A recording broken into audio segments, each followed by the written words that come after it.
Guys, we are here having another chat with some producers from the Victorian area. We're talking to Southwest Victoria, and specifically the area around Timboon and the Great Ocean Road, here with Josh Walker from the Timboon Distillery and Simon Shulz from Shulz Organic Dairy.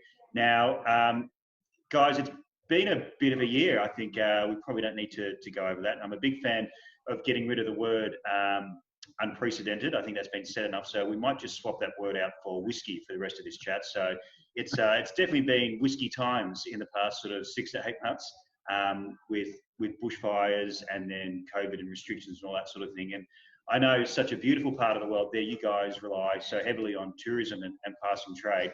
I mean, I guess it's a bit of an obvious question, but how's all this affecting you guys, and where are you sitting right now?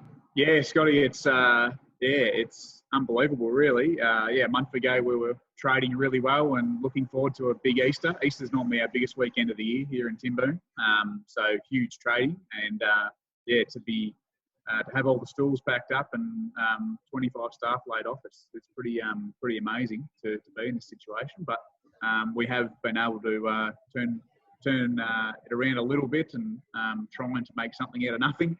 So I've got a big brand new still behind me here that we installed within 24 hours, and making ethanol for the local hospital to keep going. So and Simon's adapted his business as well. We'll talk about that. But big turnaround from this time last year anyway. Simon? Yeah, it's certainly been, leading in the end of 2019, from an agricultural point of view, the season was some of the best in 2 decades in this area, and so to have a great summer and then head into the period that we're heading into now is a bit of a kick in the guts. But one of the great things is this area is very resilient. So we've certainly had to lay off some staff in our cafe, but we have a fairly strong wholesale business based in Melbourne and Sydney, and so we've been able to repurpose some of those staff into that area, so that we're all, the whole aim is that through the other side of this, I mean, there will be another side of this challenge, and we want to try and keep everyone in the boat, so that we've got everyone on deck ready to kick up again and start up and hopefully get people back into this area again. Yeah, it's a really good point. I think it's something that people always realise when you see businesses slowing down production or reducing what they're doing.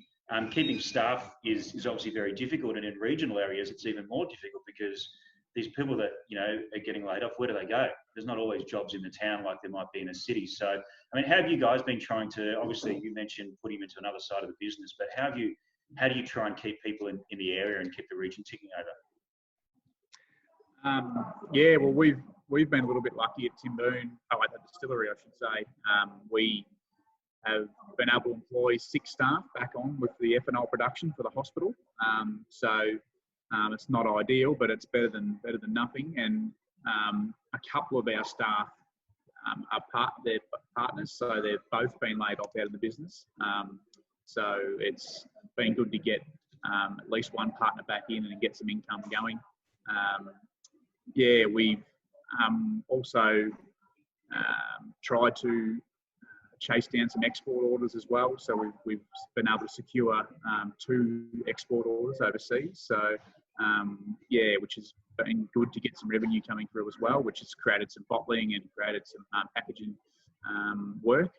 So that's about as good as I could do, I suppose, in the trying to get people back involved. But the community of quick calculation, there's 50% unemployment in Timboon, I would imagine now. A lot of the businesses are reliant on that tourism trade, and there's a lot of people out of work here in Timboon. So that's what we've been able to do. Yeah, I mean, to go on to Josh's point, the area is suffering a lot. It's very heavily reliant on tourism, both in Timboon and on the Great Ocean Road. It's probably the primary industry along the Great Ocean Road for sure. Agriculture is a big part of this area, so agriculture is still very strong. It's an essential service. So agriculture, I suppose, in a way, is keeping this community fairly well grounded, and there are certainly job job openings going out in agriculture here in the area, and essential services like what we're doing and like what Josh is doing with his pivot into sanitizer. Those sort of things are creating opportunities for those staff that have been laid off. As Josh indicated, for us, we've redeployed some staff into our manufacturing and our distribution. We've actually picked up some staff members from some of our customers that have been laid off from their jobs. And I remember calling Josh and asking him about if he had any spare staff that I was in desperate need to find. So yeah, look, we are banding together. The mood in the community, in our community, is certainly positive. I think everyone sees that there's a light at the end of this tunnel, and that we're all in it together, and that some industries, like what Josh is doing and like what we're doing, is helping the community as a whole. But it's gonna. We're only 1 month in, aren't we? It's there's certainly still a long road to go. Yeah, and I think in times like this, great in whiskey times, you look for the silver linings and the sort of positive aspects. And I just want to sort of row back to about 12, 18 months ago, till before this really was happening. And I guess this has sort of been lost in the wash a little bit. But the country, not just in Victoria, but in New South Wales, was suffering from great droughts. And Josh, I know you're a pretty humble bloke, but I want to make sure that everyone realises that something you did last year, when a lot of the Central West farmers up in New South Wales were struggling really heavily, and couldn't get hay to feed livestock. You actually organised a bunch of hay and a bunch of trucks get round off your own back, and people in the region to get up there and help them out in times of what we thought was pretty apocalyptic back then.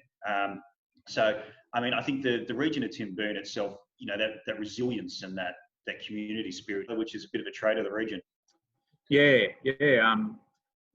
As Simon said, the agriculture's having quite a strong period at the moment, but 12 to 18 months ago was the opposite. All the farmers were putting a lot of inputs into their farm, so buying hay in and lots of grain and stuff to keep the cows going.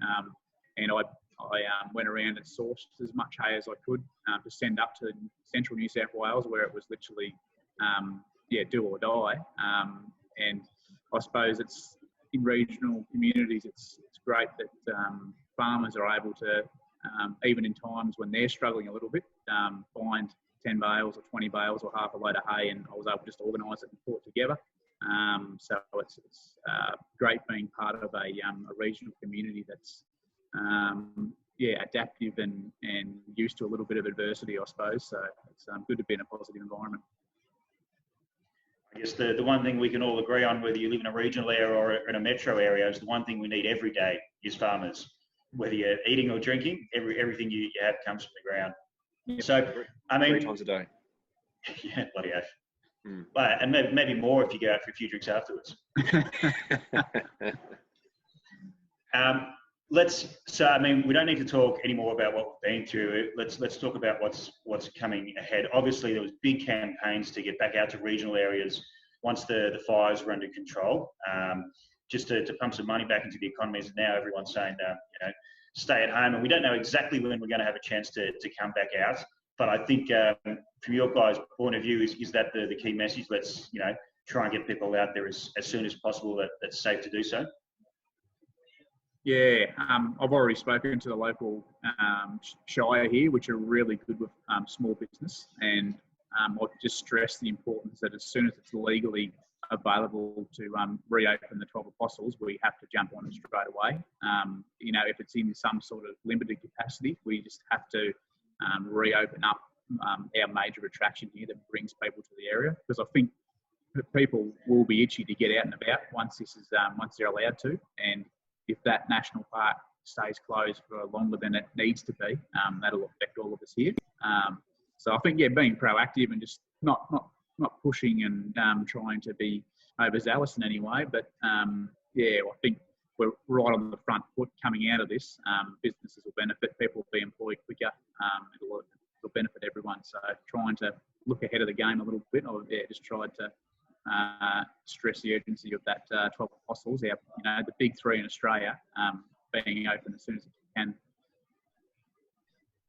Yeah, it is absolutely critical for the region to, when it's safe to do so, obviously, to get people into the regions again, and the the 12 Apostles is no different in that, and supporting this local community and getting it running again, because again, tourism is their biggest employer outside of agriculture in this particular, in Timboon itself, and then on the Gratian Road, it's absolutely tourism is the biggest employer. And so to get the people coming through from the bigger cities to come through down the Gratian Road and come and experience something like right at the moment would be the best time in the world to travel on the Gratian Road, because there's no international tourists, so everyone knows how to drive on the right side of the road, and B, the roads are quiet, so to get that time to stand at the 12 Apostles by yourself without hundreds of people around you is, once the doors are opened, I suppose, to get people, to encourage people to come along and get into the regions and support the farmers that at the moment we're all supporting everyone in the cities through what Josh is doing, through the dairy farmers, through all sorts of agriculture and providing food for people. So get out and support the regions at the other side of this. It's a good point, actually. When things do open, there could be a few once-in-a-lifetime opportunities to have some of these places to yourselves. Just on your point as well, Simon, there, obviously cities don't exist without the regional areas, and it's probably about time we started realising just how important that is. For people sitting at home, and I know speaking to a few people, they do feel a little bit helpless. They intended to come out, they physically are not allowed to. I know, Josh, you're doing a bit of e-commerce, and whiskey's great. It lives forever. You can send it all around the world, and we'll get onto that in a sec. But I mean, Simon, it's a little bit harder to send milk through e-commerce directly. So where can people find your products around at the moment? Yeah, look, you can support Shulz Organic Dairy through supporting our retailers, and we have many retailers throughout Victoria, particularly in Melbourne, but also in the regional areas as well as Sydney as well. We don't sell to any of the major supermarkets. It's not our sort of dream to do so. So you'll find us in all the small independent IGAs, the small delicatessens. You'll find us in a lot of home delivery places. So if you can't get out or you don't want to get out and you want to get home delivery, so we have access to. We supply a lot of those places. So check out our website. Our website has a fairly large list of stockists through it, and support us that way. Sure.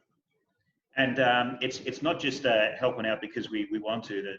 The juice is delicious, if you could call milk juice like you call whiskey juice. But there's one thing, obviously, it's the names in the hints in the name, Shulz Organic Dairy, but you actually do a fair bit of biodynamic practice. And now we could spend another 3 hours talking about biodynamics, but just quickly, you want to explain what the difference is between organic and biodynamic, and why that's important, particularly in something like milk?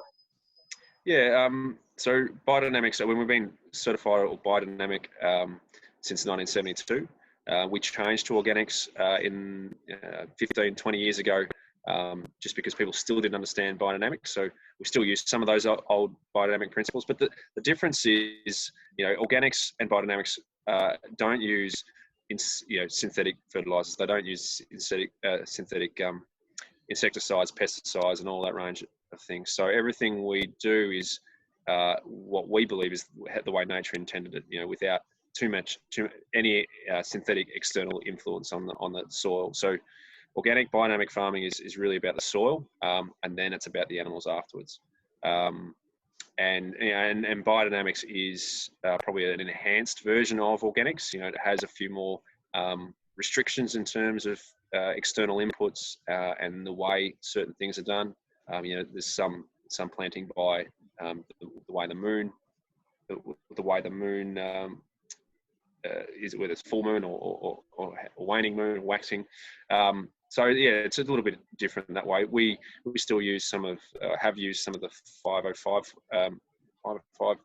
where the cow manure was put into the cow horns. I've found some of my grandfather's old stashes in the last couple of years, and we throw it out in the pasture. It's not a core part of our business at all, but we'll still use some of those principles. But composting, everything that's organic, we compost and then spread it out on the farm. It can be a little bit confronting for people when you start talking about moon cycles and burying bits of cow horns in the paddock, but it absolutely makes sense, because you're talking about water rising to the surface, and and it absolutely affects when you're talking about just growing good soil to put animals on, or to grow grapes or grain or whatever it is.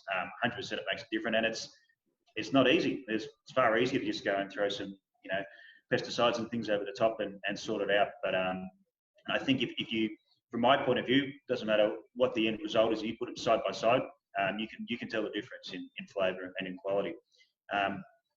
And Josh, obviously it's a little bit easier to send whiskey around the world and those sorts of products. And I've got to say, mate, I am in love with that bit of kit behind you. I reckon even though we're on a Zoom chat, I can see my face in it. It's so shiny. Yes. We're a little bit lucky that whiskey's been able to be posted around Australia. So we've had great support actually. Normally our online store just trickles away, and we might get 2 or 3 orders a week, but we're probably getting 4 or 5 orders a day at the moment, which is really good. We've been able to. I had this still sitting in my shed for about 6 months and just haven't had time to put it in. So as soon as the hospital gave me the green light, we installed this bit of gear within 48 hours and had it working and running. And it's a 1650 litre pot still, made in Griffith up in New South Wales by Burns Welding and Fabricating. So it sits alongside our little 600 litre pot still now. So we have 2 stills. They've been working around the clock. I've been here for about 30 hours straight now, so it's been a long stint. So I'm just about to tag out after this meeting, but it's good to actually use some of our equipment to help people too. So all good. And sitting, if you can't tell, it's sitting smack bang in the middle of our restaurant at the moment. So we've just put it right in the middle, and we'll deal with it later where it's actually going to go. And I'd love to be able to do a bit of a taste test and show everyone at home and around the country about what's going on here. Unfortunately, I don't have any milk in front of me, but I do have a little bit of Timboon podcast in front of me, which looks a little bit like it's sitting over my left-hand shoulder here alongside some other Australian whiskey. But a podcast whiskey is the first whiskey I ever tried from Timboon, going back about 7 or 8 years now. I've got some family up in Compton, so just north of where you guys are. Do you want to talk us through a little bit about the port cask, and when people who may not be familiar with whiskey and they see the word port on it, what does that actually mean? Yeah. So at Timboon we make single malt whiskey. Predominantly we age all our whiskey in old port barrels. So we go to local wineries in the Pyrenees and sometimes out of the Barossa and source old port barrels. I tend to like the barrels to have port in them for at least 20 years. So antique barrels, they're sort of classified as, sometimes up to 50 or 70 years. The port barrels, though, add a sweet influence to the whiskey. And we also have our own cooperage now. It's a very small cooperage that is able to shave down and re-char our barrels. And by charring that, it caramelizes the timber with the port being in there previously, and creates this nice sort of burnt raisins and sorts of Christmas cakey sort of notes, I suppose. So we're aiming with our port expression to have a nice, soft and sweet whiskey with a little bit of a smoky finish from the char we do to our barrels. So that's the short spiel, I suppose. Haven't done a tasting for about a month, so don't let me go too long. It is a characteristic I've always found with Timboon, and obviously you've done some special releases over the years that have been a little bit more intense and fire breathing. But just that, and I know 1 or 2 that come to mind. But just that softness on the nose, and I think people, sometimes if they're not big whiskey drinkers, can be a little bit put off. Is this going to be really smoky and really intense? And it's not. It's quite creamy. It's very delicate. You do get that sweetness, that sort of dried fruit aroma. And a little bit of spice on the palate from that port cask. And don't let the smoke from the char turn you off. You're not a big smoke drinker, because it definitely is. It's almost like a tobacco leaf or an embery, just sort of whispered smoke at the end. It's certainly not intense. And they come in both sort of the full size bottles and the 200 mils. Yeah. So we have free postage right around Australia at the moment as well. You can buy it in a 200 ml size, a little pocket rocket, or you can splurge out and do the 500 ml. And we'll post it free of charge. Until further notice, basically. And just on the char, it's not if you've had a peaty whiskey from Scotland and you didn't enjoy that, ours is definitely not down that line. It's just the charring of the barrels. There's no peated malt added to it at all. It's just a really soft puff of smoke if you want at the end of the whiskey. And so just finally on whiskey, something I'm reasonably excited about is there's another one on your website called, I believe, the Governor's Reserve, which is usually only available if you go to the distillery and knock on the door and say, g'day, can I have a bottle? But all of a sudden, again, silver lining, we can get access to this around the country. Yeah, we'll have it available in the next month. It's actually not available yet. We're just waiting for the barrel to settle out at the moment, and then we'll bottle it up probably in mid-May, hopefully. And that'll be available to Australia. Normally it's available just here at the cellar door, and just to people that come in and come to Timboon and experience it. But obviously we've got to adapt, and we'll send it out to anyone that's willing to take it on. There is one thing I just want to touch on as well in terms of like the supply chain, and obviously producers, but independent distributors and independent retailers. One of the things that really struck me when we were setting this up, Josh, was there's a legend of the Australian spirits industry called Kathleen Davies, who's got a company called Nipper Courage. And I called Kathleen and said, hey, do you reckon Josh would be interested in this? And put us in touch and sort of said, there might be an opportunity to sell bottles. And Kathleen's business has taken a bit of a whack because she only deals with small independent retailers and bars. And she insisted that, no, we send all the sales direct to you. So she's foregoing her cut at a time when she's doing it pretty tough as well and struggling to hold on to stuff. So I think that's another example of, let's give all the dollars to the people exactly where it needs it first. So big shout out to Kathleen. Yep. And I think, Simon, you've probably got some stories of that as well, in terms of if we go on your website, we see this list of retailers. And I know your packaging is pretty clear. It's got Shulz organic dairy on it. Shouldn't be too hard to miss in the retailers. That's right. Yeah, the packaging's quite bold, and look, the independent retailers that we've been working with for years, as well as food service, they're all doing it tough. And so, on the other side of this, the cafes that reopen in Melbourne or down in Timboon at the distillery, get out there and support them, and look out for the Shulz logo. A lot of the places do display that they use Shulz milk. We're certainly not the $1 litre stuff that you'll get from the supermarkets. And so the coffee might be a little bit more expensive, and justifiably so.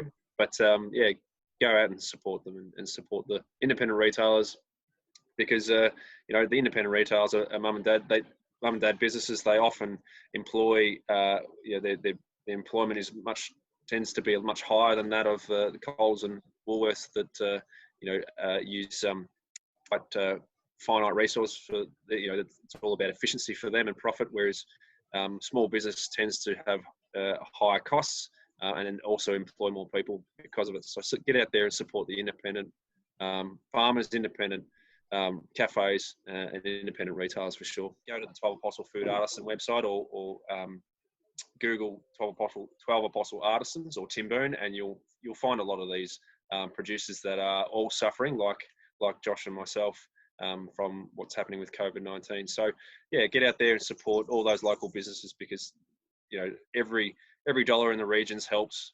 It helps keep people employed.